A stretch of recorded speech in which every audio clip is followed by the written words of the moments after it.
सध्या सोशल मीडियावर नव्यानं उदयास येणाऱ्या एका राजकीय पक्षानं धुमाकूळ घातलेला आहे. कॉकरोच जनता पार्टी असं या पक्षाचं नाव आहे. जवळपास 18.7 मिलियन फॉलोअर्स झालेले आहेत. आणि आपल्यासोबत याबाबत बोलण्यासाठी अंजलीताई दमानी, आपण त्यांच्याशी बोलणार आहोत. ताई, सगळ्यात आधी CGIने जे वक्तव्य केलं त्यानंतर तुम्ही म्हटलं होतं की मी सुद्धा कॉकरोच आहे, आणि त्यानंतर ही सगळी मोहीम सुरू झाली. आणि आता समजतंय की ज्यांनी ही ही पार्टी सुरू केली ते तुमच्यासोबतच आप पार्टीमध्ये सुद्धा होते.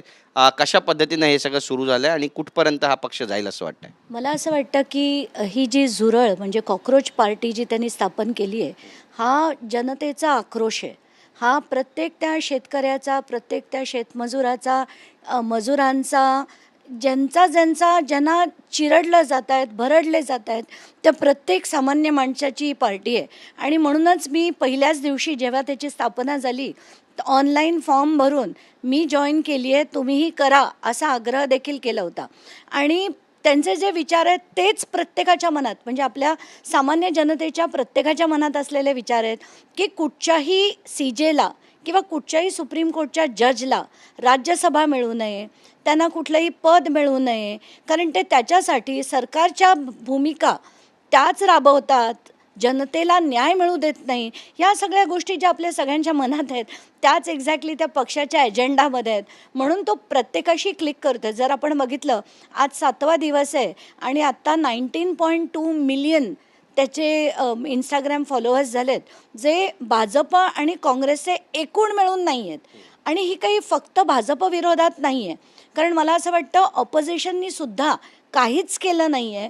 म्हणून ही दोघांच्या विरोधात झालेली जनतेचा आक्रोश आहे, एवढंच मला वाटतं. नाही ताई, पण याच्यातून मग काय नेमका बोध घ्यावा? यूथ जो आहे देशातला, तो कुठेतरी पेटून उठलाय सिस्टमच्या विरोधात असं म्हणा. यूथच नाही, ह्याच्यात सगळीच माणसं, सामान्य जनता आता त्रासून कंटाळून, जे भाजपचे पण वोटर्स होते, जे काँग्रेसचे पण वोटर्स होते, सगळेच्या सगळे आता कंटाळलेत यांच्या घाणीच्या राजकारणाला, त्या निवडणूक पद्धतीला, त्या सगळ्याच गोष्टींना. आणि महागाई कधीच कमी होताना दिसत नाही. तेलाचे भाव जेव्हा कमी होते त्याचं बेनिफिट कधी मिळालं नाही, पण वाढल्यानंतर दर मात्र वाढतात. हे सगळं एकदा नाही, असंख्य वर्ष टॉलरेट करून, आपण म्हणतो ना, एक डब्यात असं आपण प्रेशर लावून भरत गेलो तर कधी ना कधी त्याचा स्फोट होतो. तसाच प्रकार मला होताना दिसतोय. पण तरी मला वाटतं भारताची जनता सुज्ञ आहे आणि नेपाळसारखं किंवा इतर देशांसारखं कृत्य होणार नाही. ते लढतील, ते पण अतिशय संविधानिक पद्धतीने लढतील, अशीच मला अपेक्षा आहे. नाही ताई, पण या राजकीय उदयास आलेल्या पक्षाचं राजकीय भवितव्य नेमकं तुम्हाला काय वाटतं? जसं आप पार्टी फॉर्म झाली होती, मग दिल्लीमध्ये पण सरकार आलं, तसं कॉकरोच जनता पार्टीला भविष्य आहे? नाही, भविष्य का असू नये आणि का करू नये? त्यांनी जनतेनीच, सामान्य जनतेनीच तर डेमोक्रेसीचा अर्थ काय, की सामान्य लोकांसाठी असलेली एक लोकशाही जी आपण म्हणतो, ती for the people, of the people and by the people आहे. मग ती बाय द पीपल आहे ना ही कॉकरोच पार्टी पण. तर त्यांना का भवितव्य असू नये? मला तर वाटतं त्यांनी बिलकुल निवडणुका लढल्या पाहिजेत. जसं विजयनी तामिळनाडूमध्ये केलं तसंच झालं पाहिजे. आणि का होऊ नये? म्हणजे सामान्य आता हे जे आत्ताचे राजकारणी आहेत त्यांना कुठे ना कुठे साईडलाईन करण्याची अतिशय गरज आहे असं मला वाटतं. ताई, नीट पेपर फुटी प्रकरणी नवीन माहिती समोर येते. 5 राज्यामध्ये नीटचा जो पेपर आहे तो विकला गेला होता, अशी धक्कादायक माहिती समोर आली. मला तर खूप धक्का असा बसतोय की इतकं होऊन 17 मुलांचे जीव जाऊन ते धर्मेंद्र प्रधान अजूनही राजीनामा देत नाही आहेत. आणि ते का देत नाही आहेत? तर मी तर म्हणते, कॉकरोच जनता पार्टीच्या एक मेंबर म्हणून मला सुद्धा वाटतं की धर्मेंद्र प्रधानांनी राजीनामा दिला पाहिजे. कारण हे एकदा नाही, गेले कित्येक वर्ष होताना आपण बघतोय की हेच पेपर फुटीचे प्रकरण एकदा दोनदा परीक्षा पुढे ढकलणं. का आपण लहान मुलांना आणि का अशा सामान्य जनतेला त्रास देतोय?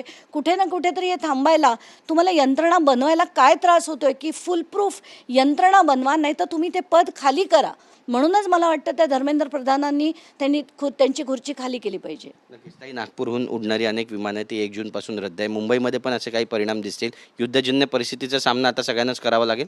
आत्ताच्या घटकेला खरंच परिस्थिती अतिशय भयानक आहे. पण मला एकीकडे वाटतं आहे की नागपूरची विमानं नक्कीच रद्द झाली पाहिजेत. तेवढी जरी रद्द झाली तरी फारच चांगला आपला सेव्हिंग्ज होईल.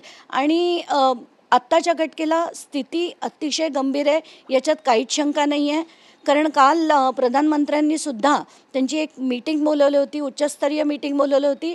काहीतरी गंभीर घडतं याच्यात मात्र काहीच शंका नाही. मग ते सॉव्हरेन गोल्ड बॉन्ड्स आहेत त्याच्यामुळे होत आहे का कशामुळे होत आहे आत्ताच्या घटकेला सांगता येत नाही. एक शेवटचा प्रश्न आपण पाहतोय की मुंबईमध्ये ट्रॅफिक जॅमच्या समस्या आहेत, मेट्रो सुरू झाली आहे, पण मेट्रो पण आता बंद पडते. कसं पाहता एकंदरीत? आत्ताच्या घटकेला जी ॲक्वा लाईन बंद झाली आहे ते ऐकून खूपच म्हणजे टेन्शन आलं. कारण आत्ताच्या घटकेला मेट्रोमध्ये जेव्हा लोक प्रवास करतात ते पण सकाळच्या वेळेस आणि तेव्हाच अशा 5-5, 6-6 गाड्या खाली भुयारात बंद होणं अतिशय गंभीर आहे असं मला वाटतं. धन्यवाद आमच्याशी बातचीत केल्याबद्दल. तर आपण पाहतो आपली भूमिका या ठिकाणी मांडलेली आहे आणि नीट पेपर फुटी प्रकरणी केंद्रीय मंत्र्यांनी राजीनामा द्यावा अशी मागणी सुद्धा अंजलीताई दमाने यांनी केली. कॅमेरापासून योगेश गुरवसह गिरीश गायकवाड, TV9 मराठी, मुंबई.